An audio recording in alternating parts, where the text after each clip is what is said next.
Hi everyone, and welcome to our second edition of Couch Talk! Yay! Yay!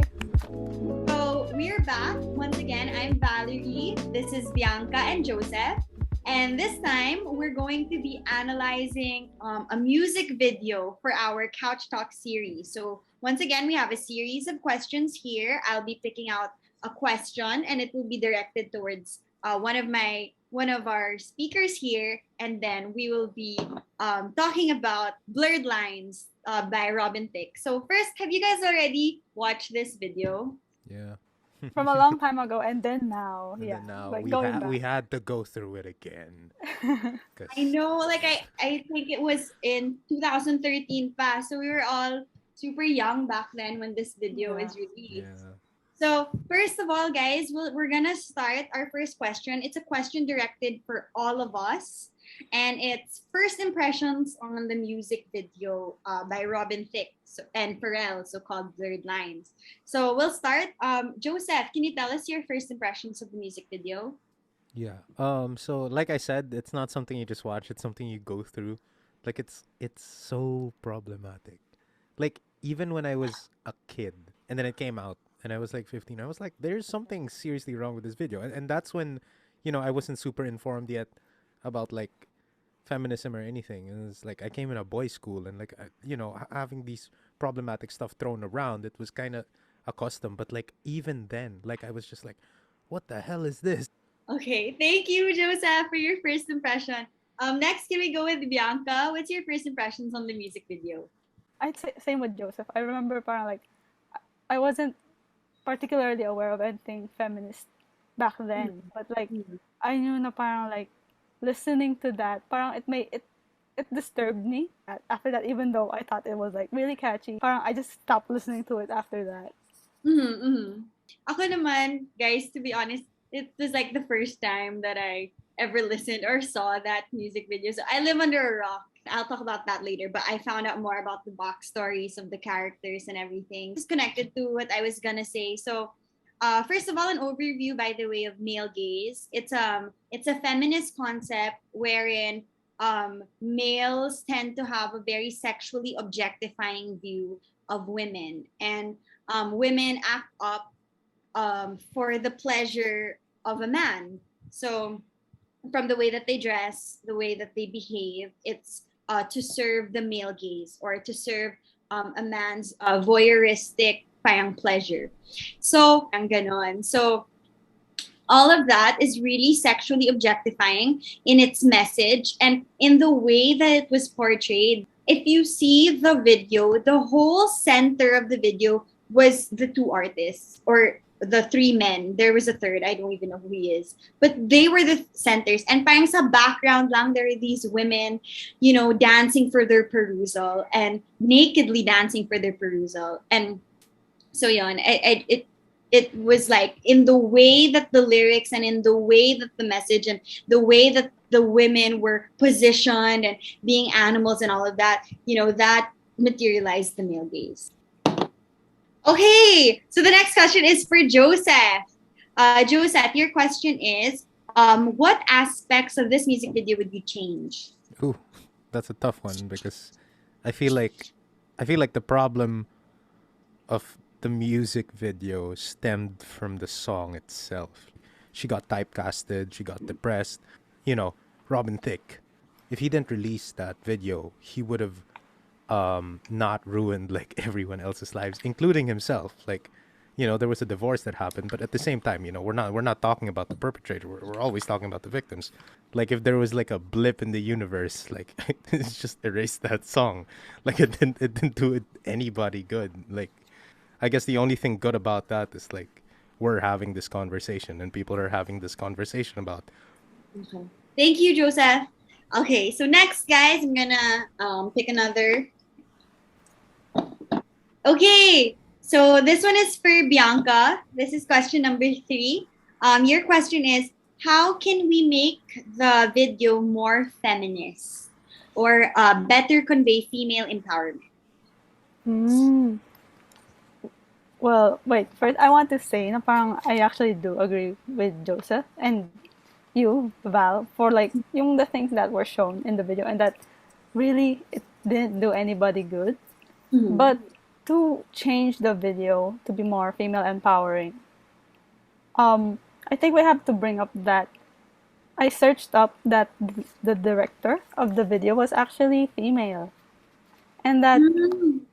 the one thing that they wanted to convey in the video was that even in like the interviews of Robin Thicke and this female director, her name is Diane Martel, and she Mhm. said that parang the women were the ones in power, but obviously it didn't put that message across.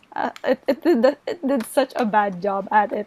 It does like reinforce that women are in passive roles and stuff, and that men are in control and that they're to be gazed upon, or like they are Mhm. powerful when they are gazed upon, something like that. I think that's one of the it's the bulk of what females say against the video when watching the video, just the video, rather than the music. And I think one thing that we could change when portraying women in videos, music videos, or movies, I think it should be important that there is always the correct representation, or Mhm. they should ask first. Like, because obviously male producers replicate can't replicate how what women want to be shown as completely without putting their own male gaze on it. And even if there are women who represent, like Diane, the director, it's also I think there's also the factor that the song is created by a man. From what the music shows, it shows that this is how the video is going to be, and I think that's what made it look so wrong. To change, what we can do for female empowerment is that we should find the correct representation, and just generally give women agency to show what they want without the stereotypes or the male gaze burdening upon it. Okay, thank you, Bianca. Okay, guys, now we're in our last question. So this question will be catered for all three of us. So the last question for our couch talk is, what are your general thoughts on male gaze in the media today? You know how in the media today, or specifically in Robin Thicke's video, um, I actually read a bunch of comments where parang so many people were thumbsing it up and everything, and it was like how Robin Thicke is the literal embodiment of the machismo, playboy, toxic masculinity Yeah, kind of man who who goes out there and gets whatever he wants, and he's, you know how in the music video meron pa siyang money, tapos Pharrell and everyone are, they're like fanning themselves with money and throwing it around. And I yeah, think yeah, that, it's not just in this music video, but in media in general, it's always like men are portrayed as like they are powerful figures because they have a lot of money and they have a lot of girls and all of these girls in bikinis, and how parang they do like all of these I can't remember the name of the movie, but it was this guy who keeps on going on one night stands, and like all of these women pinipilahan siya. Tapos basta, and then it, because he's rich and because he's handsome and he has a lot of money, a lot of girls. And I feel like in our society today, and even the way the media portrays men, is men are powerful based on the number of girls they can score, or the number of beer bottles they can drink, lalo na yung mga advertisements na San Miglite na palakasan ng sa Philippine context, palakasan ng drinking. Tapos men are measured by their success, by their money. That's why all of these portrayals in the media that men are like flying around with, throwing around their money. And I think, so that's my general thought on the male gaze and on women being objectified, because like Bianca was saying a while ago, how a woman is only powerful based on her sexual desirability or her beauty. So it's like she has to like pretty up and be at the service of these men who, you know, desire her sexually. And like Joseph was saying, it ruined Emily's life because she was only like peered upon because of her, you know, her sexual allure or her desirability or her beauty, and not as a person or as a woman and what she can do. And yeah, so those are my general thoughts. Okay, ikaw naman, Joseph, what are yours? I agree with everything that you're saying. Like we have a long way to go in terms of like representation of women in the media. Back in my old Eng classes, like there was this reading that we had to read called Ways of Seeing by John Berger, and essentially it's like throughout history and throughout art, women are always just seen, like they're always just looked at, and men are always doing things. They're always with their swords and everything, and then there are always like these, female nudes that are just appreciated, which is wrong. Like this is centuries worth of worth of deconstructing. And I do like to think though that there are steps in the right direction. I'm not saying that, we're doing better in terms of society, but like, from the top of my head, like music videos, like other than for every Robin Thicke blurred lines, there's Boys by Charlie XCX. Like that music video is essentially like reversed roles. They show a bunch of guys. Like what would it be like if like guys were objectified? What if there was a female gaze? Like there is no female gaze as much as there is a male gaze, but like what if there is a female gaze? So it's like, yeah, that works. And then like there's another Jennifer Lopez video that came out like a couple of years ago. Same idea. I forgot what the name of the song was. There's this other video called it's by the band Haim, called Summer Girl, wherein like the band, the trio, like their sisters, Haim, like they're just walking on the street, right? And there's a guy who's stalking them in the background. The camera is focused on Haim, and the guy is like, he's taking like a backward step, and like they're constantly like removing clothes, but it's not sexual, it's empowering, because the line in the song is like, walk beside me, not behind me. And at the end of the day, the stalker goes away. And I'm just like, okay, so considering that there is like 400 years worth of like toxic masculinity and sexism going on in art, there's some things to look forward to. And I'm proud of that. I'm proud that we're going somewhere. It's not a lot, but we're going somewhere. Truly. Thank you, Joseph. And then Bianca. I think, wait, I just can't get it out of my head. But I think that music video by Jennifer Lopez is, I think it's Papi. I'm not sure though. I think so, yeah. Yeah, pero I think there's this one theory, or rather, yeah, theory in the feminist theories that it's called gender, power, and discourse.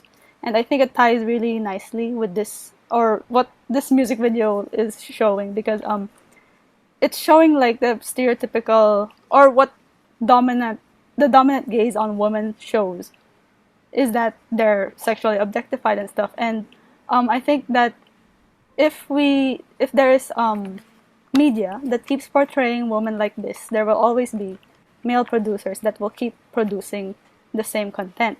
And I think it was really exemplified here, because I saw that when I searched in YouTube, like there was this Glee clip of blurred lines. They performed blurred lines, and it was in the same context, or rather, like the cheerleaders are like doing these dances, and that it was kind of disturbing, because there was like they're minors, there's the teacher, and I don't know, Glee has always been a bit creepy like that. Yeah, I also so I'm like, yeah, I think it really just affects how women are portrayed whenever whenever content like this is being released. So I think that now, I think it's true that media right today is more careful, or like they think about it more when we release stuff like this. And I think that, yeah, I think that's it. Okay, thank you so much, Bianca. Thank you, Joseph, and thank you everyone for joining our second edition of Couch Talk. Just to conclude, so basically it's just so nice to see that, well, for Joseph and Bianca, they've watched this since they were kids, and me, I watched this recently, but now parang even if we've known these videos for a long time, only now are we like watching them critically and really understanding, you know, the meaning and what they're purveying and this whole male gaze and sexual objectification thing. And because we're more critical, we now have the agency to, you know, overcome this kind of sexual objectification in the industry. So once again, thank you everyone for coming to Couch Talk. I'm Valerie, and this is Joseph and Bianca, and we'll see you next time. Bye! Bye!